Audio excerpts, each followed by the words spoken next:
दोस्तों नमस्कार। RKY channel में आपका स्वागत है। उत्तराखंड के उत्तरकाशी इलाके में सिलक्यारा सुरंग में दिवाली से फंसे हुए 41 श्रमिकों को निकालने की कवायद चल रही थी। अभी मात्र 2 दिन से श्रमिकों को निकालने की जिम्मेदारी आर्मी के इंजीनियरिंग कोर को दी गई है। ये क्यों हादसा हुआ, किस लिए हुआ, इसके पीछे क्या है, अब आप विस्तार से समझिए। उत्तराखंड में ऑल वेदर परियोजना का शिलान्यास प्रधानमंत्री जी ने दिसंबर 2016 को किया। आधारशिला रखने के बाद कुछ पर्यावरणविदों ने ऑब्जेक्शन किया और कोर्ट में परियोजना के खिलाफ याचिका दायर की। सुप्रीम कोर्ट में यह दलील दी गई कि इस परियोजना से पर्यावरण को खतरा होगा, क्योंकि 50,000 से अधिक वृक्ष काटे जाने थे और एक्सप्लोजिव के जरिए पहाड़ों को तोड़ा जाना है। इन कार्रवाइयों से पर्यावरण को खतरा होगा।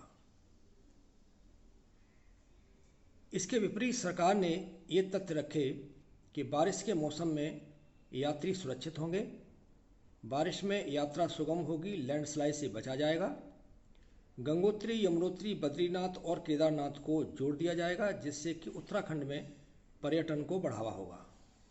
साथ ही सामरिक दृष्टि से फोर्सेस को चीन के खिलाफ डिप्लॉय होने में मदद मिलेगी। अंततः ऑल वेदर प्रोजेक्ट का नाम बदलकर 4 धाम प्रोजेक्ट रखा गया और इस 4 धाम परियोजना का जिम्मा उत्तराखंड लोक निर्माण विभाग, बॉर्डर रोड ऑर्गेनाइजेशन, राजमार्ग एवं अवसंरचना विकास निगम लिमिटेड यानी NHIDCL और नेशनल हाईवे अथॉरिटी को दिया गया। इन बड़ी कंपनियों ने छोटे छोटे कामों को सबलेट वर्क के तौर पर अन्य कंपनियों को भी दिया गया। सिलक्यारा टनल की लंबाई 4,531 मीटर है। इस सुरंग के निर्माण से तीर्थ यात्रियों को अत्यधिक लाभ होगा, क्योंकि यह हर मौसम में कनेक्टिविटी प्रदान करेगा।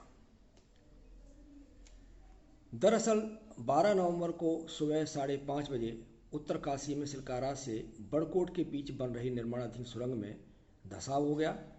ये घटना सुरंग के सिलक्यारा की तरफ वाले हिस्से में 60 मीटर की दूरी में मलबा गिरने के कारण हुआ, जिससे अंदर काम करने वाले 41 श्रमिक वहीं रह गए। निकलने का रास्ता बंद हो गया। इसके बाद पाइपों के जरिए सुरंग में फंसे हुए श्रमिकों को ऑक्सीजन, पानी, बिजली, पैक भोजन की आपूर्ति के साथ बचाव कार्य शुरू किया गया था। फंसे हुए श्रमिकों से वॉकी टॉकी के माध्यम से संचार स्थापित किया गया ताकि हौसला बनाए रखा जाए। इसके साथ ही श्रमिकों को निकालने के लिए 5 योजनाओं पर काम किया जा रहा था, परंतु इसके बावजूद श्रमिकों को नहीं निकाला जा सका था। अब जाकर 2 दिन से आर्मी की मेहनत से श्रमिकों को निकालने का रास्ता साफ हुआ है।